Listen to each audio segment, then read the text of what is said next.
Shalom Bapak Ibu pendengar dan sahabat Ruhiman yang tetap setia hingga saat ini mendengarkan firman Tuhan melalui renungan mingguan yang setiap minggu kita boleh sama-sama bertumbuh di dalam Tuhan. Saya berharap kita semua masih bisa menikmati akan renungan mingguan yang disampaikan. Saya juga berharap adanya saran, kritikan, masukan buat kami untuk kami boleh terus memperbaiki program ini sehingga kita boleh terus melayani Tuhan dengan kesempurnaan yang datang daripada Allah. Dan minggu ini kita memasuki minggu keempat di bulan Oktober tahun 2021. Temanya masih sama Bapak Ibu, tunduk kepada otoritas. Dan minggu ini renungan kita didasari dari Lukas pasal 16 ayat yang ke-10. Lukas pasal 16 ayat yang ke-10 saya bacakan untuk kita semua. Barang siapa setia dalam perkara-perkara kecil, ia setia juga dalam perkara-perkara besar. Dan barang siapa tidak benar dalam perkara-perkara kecil, ia tidak benar juga dalam perkara-perkara besar. Saya yakin dan percaya banyak khotbah yang didasari dari ayat ini berkaitan dengan kesetiaan. Dan memang idealnya demikian Bapak Ibu, karena ayat berikutnya menegaskan hal tersebut. Kalau kita membacanya ayat yang ke-11, 12, dan 13, saya bacakan untuk kita semua.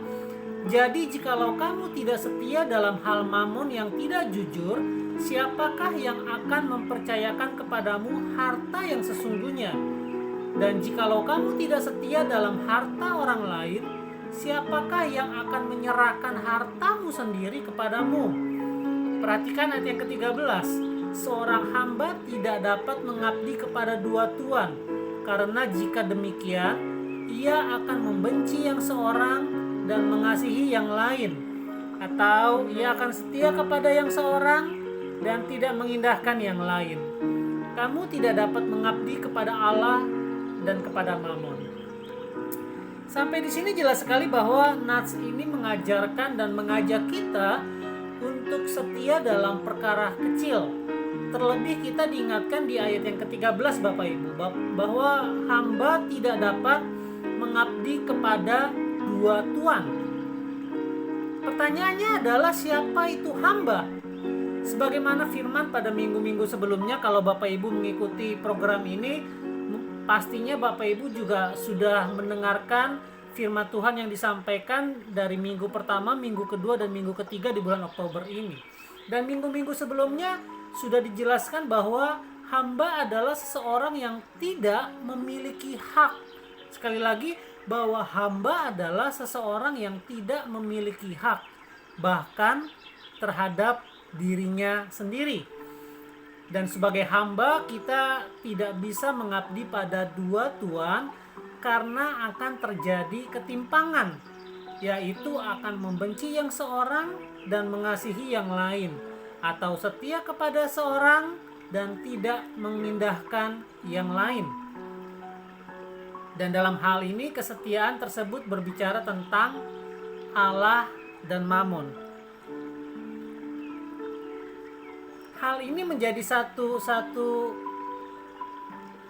pembahasan yang menggelitik saya Bapak Ibu, bahwa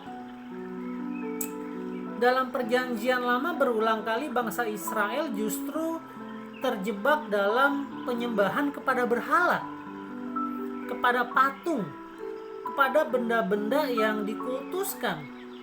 Dan jejak kegagalan kerohanian tersebut sebenarnya sangat nampak terlihat ketika kita membaca kitab perjanjian lama. Namun pertanyaan yang muncul, mengapa dalam nats ini justru Yesus mengingatkan kita jangan sampai terjebak pada tuan, yaitu Allah dan mamon? Kenapa Yesus tidak mengingatkan kepada kita jangan terjebak kepada dua tuan, Allah dan berhala misalnya? Tetapi justru Nats ini mengingatkan kita, mengajarkan kita, mengajak kita. Yesus benar-benar menegur setiap kita. Jangan menyembah kepada dua tuan. Kita harus memilih Allah atau Mamon. Nah, pertanyaannya adalah siapa itu Mamon? Kalau kita gali lebih lanjut, Mamon berasal dari kata mamona yang secara umum diartikan kekayaan atau keuntungan, dan dalam bahasa lainnya yaitu uang atau harta, materi. Lalu kemudian apakah artinya kita tidak boleh memiliki banyak uang? Apakah artinya kita tidak boleh memiliki banyak harta? Apakah artinya kita tidak boleh memiliki banyak kekayaan dan sebagainya? Ini menarik sekali Bapak Ibu, bahwa ketika Yesus berbicara tentang dua tuan, kita seorang hamba, kita tidak bisa mengabdi kepada dua tuan, dan ternyata dua tuan itu disebutkan Allah dan Mamon.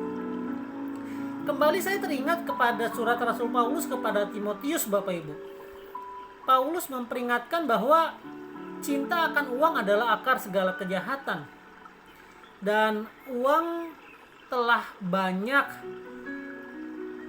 mengakibatkan orang menyimpang dari iman. 1 Timotius pasal yang ke-6 ayat yang ke-10 berkata begini. Karena akar segala kejahatan ialah cinta uang. Sebab oleh memburu uanglah beberapa orang telah menyimpang dari iman dan menyiksa dirinya dengan berbagai-bagai duka. Tidak dapat dipungkiri bahwa seringkali kita mendengar, membaca, bahkan melihat dengan mata kepala sendiri bagaimana orang bisa saling membunuh hanya karena uang. Saudara bisa putus hubungan hanya karena uang. Bahkan ironisnya adalah gereja pecah oleh karena uang. Namun apakah semua gereja yang mengalami perpecahan terjadi karena uang? Kembali kepada gerejanya masing-masing, dan saya tidak berhak untuk membahas hal itu Bapak Ibu. Tetapi ternyata uang bisa membuat orang gelap mata. Oleh sebab itu Rasul Paulus menulis surat kepada Timotius, dan Rasul Paulus memperingatkan bahwa cinta akan uang adalah akar segala kejahatan. Mereka terjebak oleh daya pikat uang Bapak Ibu, dan bahkan menjadi budak uang. Lalu dalam surat yang kedua Rasul Paulus kepada Timotius, Paulus juga mengingatkan kita bahwa di zaman akhir ini manusia menjadi hamba uang. 2 Timotius pasal yang ketiga ayat yang kedua berkata begini. Manusia akan mencintai dirinya sendiri dan menjadi hamba uang. Mereka akan membual dan menyombongkan diri. Mereka akan menjadi pemfitnah. Mereka akan berontak terhadap orang tua dan tidak tahu berterima kasih, tidak mempedulikan agama. Bapak Ibu, yang perlu menjadi catatan khusus buat kita, yang perlu kita garis bawahi adalah uang bukanlah dosa. Kita memiliki uang bukanlah dosa. Kita memiliki banyak uang bukanlah dosa. Tetapi cinta uang, apalagi menjadi hamba uang, itulah yang salah. Kembali kepada tema kita bulan ini, tunduk pada otoritas. Lalu kemudian adakah korelasinya dengan bacaan kita tadi? Dan minggu ini renungan kita terambil dari Lukas pasal 16 ayat yang ke-10 Bapak Ibu. Di dalam Lukas pasal 16 ayat yang ke-10 paling tidak ada dua hal yang menjadi renungan kita. Saya bacakan sekali lagi Lukas pasal 16 ayat yang ke-10. Barang siapa setia dalam perkara-perkara kecil, ia setia juga dalam perkara-perkara besar. Dan barang siapa tidak benar dalam perkara-perkara kecil, ia tidak benar juga dalam perkara-perkara besar. Jadi ada dua hal yang mau saya soroti melalui ayat ini. Hal yang pertama adalah kita berbicara tentang setia dalam perkara kecil. Hal yang kedua adalah benar dalam perkara kecil. Dan kata benar di sini saya terjemahkan ke dalam kata jujur. Kesetiaan dan kejujuran tidak dapat dipisahkan. Mereka bagai dua sisi mata uang yang saling melekat satu dengan yang lain. Oleh sebab itu, tunduk pada otoritas berbicara tentang kesetiaan dan kejujuran. Seberapa banyak di antara kita yang tunduk pada otoritas bila orangnya ada? Bagaimana bila orangnya tidak ada? Sebagai contoh Bapak Ibu, banyak kita temukan di lapangan bagaimana seorang bawahan berusaha menampakkan kerajinannya saat bekerja bila bosnya ada di dekat dia. Namun bagaimana bila bosnya tidak ada? Mungkin hal itu juga sering kita lakukan Bapak Ibu, termasuk saya. Menjadi renungan kita minggu ini, apakah kita tunduk pada otoritas bila hanya ada di gereja? Apakah kita tunduk pada otoritas bila hanya ada pemimpin kita? Apakah kita tunduk pada otoritas bila ada polisi di jalan yang kita lewati? Bila menjadi satu renungan bagi kita Bapak Ibu. Hanya melalui kesetiaan dan kejujuran kita pada Tuhan, serta kasih kita kepada Tuhan, kita dimampukan bertahan dan tetap berjalan di dalam firman Tuhan yang memerdekakan kita dan memimpin kita ke dalam jalan kehidupan dan kebenaran. Oleh karena pertolongan Tuhan, kita diberi kekuatan untuk bisa setia dan jujur.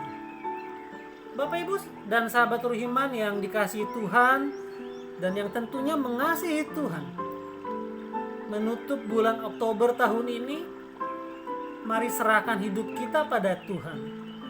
Kita mau terus belajar dan dibentuk untuk tunduk pada otoritas, yaitu otoritas Allah. Saya sangat yakin dan sangat percaya bila kita tunduk pada otoritas Allah, kita pasti akan tunduk pada otoritas lainnya. Kita akan tunduk pada otoritas pemimpin kita. Kita akan tunduk pada otoritas gembala kita. Kita akan tunduk pada otoritas bos kita. Kita akan tunduk pada otoritas guru kita, pada dosen kita dan sebagainya. Dengan catatan, kita mau belajar untuk tunduk pada otoritas, yaitu otoritas Allah. Tuhan selalu melindungi dan menetapkan langkah-langkah orang yang hidupnya berkenan kepada Tuhan. Meskipun ada bahaya, meskipun ada rintangan, meskipun ada hambatan, meskipun ada masalah yang terus berusaha menimpa kita,